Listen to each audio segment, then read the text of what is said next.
lúc nó đang là chưa vậy nó là không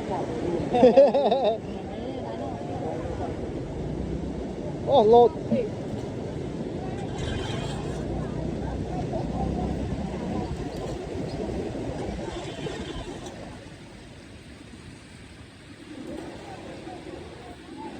tinh vào trong là khe nào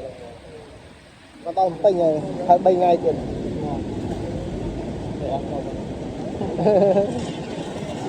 ô này to lớn này